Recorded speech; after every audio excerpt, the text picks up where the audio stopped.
존경하는 국민 여러분, 안녕하십니까? 저는 한국에 살 길 300가지 중에서 오늘은 정직 정치로 한국 치료, 홍익사상으로 세계 치료, 정직 정치로 뭔 치료? 한국 치료, 홍익사상으로 뭔 치료? 세계 치료. 그런 제목으로 말씀을 드리겠습니다. 우리나라는 문재인 정부 5년 동안 강력한 이데올로기 정치를 아예 그냥 까놓고 했기 때문에 국가적으로 한마디로 이념적인 불치병에 지금 생사를 넘나들고 있어요. 나라가 되냐 안 되냐. 겉으로 볼 때는 우리가 좀 대단한 것 같아도 속으로는 골물대로 골마 있어. 이걸 알아야 돼. 이데올로기 중병에 걸려서 지금 사정을 헤매고 있는 나라가 대한민국입니다. 이데올로기는 병 중에 가장 못된 병이고, 나쁜 병, 악한 병, 고약한 병, 무서운 병, 겁나는 병, 두려운 병, 징그러운 병이 바로 이데올로기라는 질병입니다. 중병이에요. 이데올로기는 사상적인 병으로 머리가 병들어 버리는 뇌종양 암보다도 만배나 무서운, 나라를 완전히 썩게 만들어 버리는 겁나는 병이 바로 이데올로기란 병입니다. 병의 근원은 이성적인 해결 철학에서 나왔기 때문에 이성적으로 보기에는 너무나도 잘 돼 있어요. 철학의 옷을 입었기 때문에. 합리적으로 도리적으로는 딱 맞아. 공산사회, 아무쪼록 공정사회, 공평사회, 평등사회, 지상낙원이 될 것이다. 다 거짓말. 칼 막스는 이론만 맞아. 논리적으로만 맞아요. 또는 아무쪼록 사상적으로는 딱 들어보면 맞아. 그러나 새빨간 거짓말입니다. 가장 쉽게 북한이 공평합니까? 북한이 공정합니까? 북한이 인간 낙원입니까? 지옥이야. 지옥. 공산사회는 지옥입니다. 여러분, 얼마나 많은 사람을 숙청 보내고 죽입니까? 참으로 엄청난,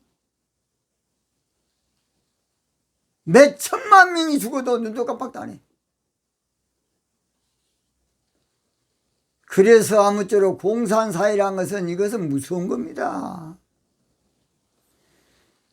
그래서 지금 전 세계적으로 이성적인 공산이라는 사회 공산이라는 팬데믹이 세계적으로 지금 걸쳐 있습니다. 이 병은 아무쪼록 극히 이성적인 사람들을 보습을 하는, 이성적인 사람, 지성인, 의식 있는 사람, 지식인, 머리가 잘 돌아간 사람에게 이런 쪽으로 싹 속이는 거야. 그러니까 이론은 맞거든요. 그러니까 보수배가 좋아. 공정사회가 돼야 된다. 공평사회가 돼야 된다. 평등해야 한다. 같이 나눠먹고 살아야 한다. 나눠먹고 삽니까? 공산 지금만 맨 놈만 잘 처먹고 살아. 맨 놈만 배 터지게 산다고요. 다 거짓말이야. 국민 속에서 정치하려고 그런 못된 새끼들이 말로만 공산이야. 말로만 공산. 여러분, 좌파 정부가 공정한 거 봤습니까? 공평한 거 봤습니까? 다 내로남불 후안 묻지. 이 병에 한 번 걸리면 종교보다 무서운 이력을 갖고 있어요. 왜냐하면 이론적으로 너무나 잘 돼 있고 논리적으로 지식적으로는 너무 잘 돼 있어요.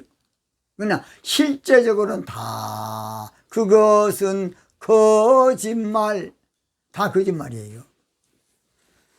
공산 세계에 공산 있습니까? 없어요. 몇 놈만 잘 먹고 산다고요. 공산세계에 인권 있습니까? 인권이나 독재사회로 감시체제로 전체 국가야. 공산세계에 공정이 있습니까? 가장 불공정한 것이야. 공산사회에 평등이 있습니까? 가장 불평등한 것이 바로 공산이야. 그러니까 말로만 거짓으로 부르짖고 구호로만 논리적으로만 용어 전술로만 하는 것이야. 용어 전술로만. 그래서 공산주의는 겪어봐야 알고 당해봐야 알고 처음에 봐야 알아. 왜냐? 말은 맞거든. 그냥 당해본 사람은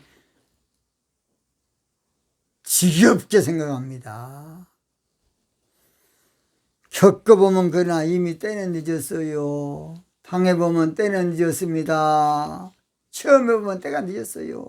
나는 우리나라에서 박헌영이라고 남로당을 일으켜서 한때 인민공화국을 한 8, 90% 만든 사람이 박헌영입니다. 그 사람은 공산사회를 만들면 잘 살 줄 알았어요. 그랬다가 북한에 가서 김일성이한테 미제 앞잡이 간첩으로 뒤집어 씌워가지고 비참하게 총살 맞아 죽었어요. 바로 그 아들이 바로 우리나라의 명땡 스님이야. 그분은 좌파운동을 좌파했어. 아버지는 피눈물 나게 죽을 때에 나처럼 살지 말아라. 나처럼 좌파하지 말아라. 그러고 피눈물 흘리고 죽었을 겁니다. 젊은 나이에. 한갑도 못했어요. 우리나라에서 이 사상을 가장 강하게 바로 전파했지만은 얼마나 젊은 나이에 피눈물 흘리고 살았습니까? 박헌영이는 북한에 가서 크게 출세할 줄 알았고 자기 세상이 올 줄 알았고 떵떵거리고 살 줄 알았고 어깨 펴고 높은 자리에 앉아서 호의호식할 줄 알고 살았어요. 박헌영입니다. 그분은 교회 다닌 사람입니다. 그에게 돌아온 것은 총알바지. 그런데 그것도 모르고 우리나라는 지금 사상적인 병에 지도층부터 심각하게 힘들어 있어요. 꼭 이사야 선지자가 말한 것처럼 이사야 1장 5절 너희가 어찌하여 매를 맞으려고 더욱더욱 배역하느냐. 온 머리는 병들었고 온 마음은 피곤하였으며. 또는 이데올로기 병이 각계각층 요소에 퍼져 있어. 이사야 1장 6절 발바닥에서 머리까지 성한 곳이 없이 터진 것과 새로 만든 흔적뿐이오늘 그것을 짜며 쌓아매며 기름으로 유하게 함을 받지 못하였도다. 그렇게 말했어. 그런데 하나님의 방법이 아니면 이 이데올로기의 이 무서운 병을 치료할 수가 없어. 이데올로기를 뭘로 치료하겠습니까? 쳐낸다고? 어떻게 다 쳐낼 겁니까? 다 죽여버린다고? 안 돼. 북한 보낸다고? 안 가. 그건 새빨간 거짓말이야. 하나님의 처방은 정직 정치로 인천 상륙 작전을 하면 된다고 봅니다. 정직 정치. 왜냐? 정직 정치하면 사회 공산주의 사상과 다 아울러서 모두 흡족하게 만들 수가 있어요. 그래요. 이데올로기 병은 수술해서 제거한다 되는 것도 아니고 계멸하고 적폐청산한다 된 것도 아니고 쳐내버린다 된 것도 아니고 홍익사상 정직 정치해야 됩니다. 홍익사상 정직 정치해야 돼. 홍익사상 정직 정치하면 자동적으로 치료가 돼. 스스럼 없이 치료가 돼. 기적적으로 회복되고 흠 없이 되고 후유증이 없이 해결될 겁니다. 홍익사상 정직 정치인데 이데올로기 꼼짝도 못해. 이걸 잘 알아야 돼. 그래서 한 번은 홍익사상 정직 정치할 본보기에 민족영이 나와야 돼. 조금 불편하고 힘들더라도 홍익사상 정직 정치로 한국을 바로 살릴 큰 말이 나와야 돼. 정직 정치로 한국을 치료하고 홍익사상으로 세계를 치료해야 돼. 지금 이 문제는 전 세계적으로 몸살 앓고 있고 미국도 마찬가지 지금 심각합니다. 이 병은 지하 조직으로 포섭에서 이루어지므로 쉽게 알기도 발견하기도 어려운 것이 이 병이야. 그러나 홍익사상 정직 정치하면 언제 그런지도 모르게 시선이 나서 그래. 홍익사상 정직 정치하면 나도 모르는 사이에 언제 바로 잡아져 버려. 주여 나의 병든 몸을 지금 고쳐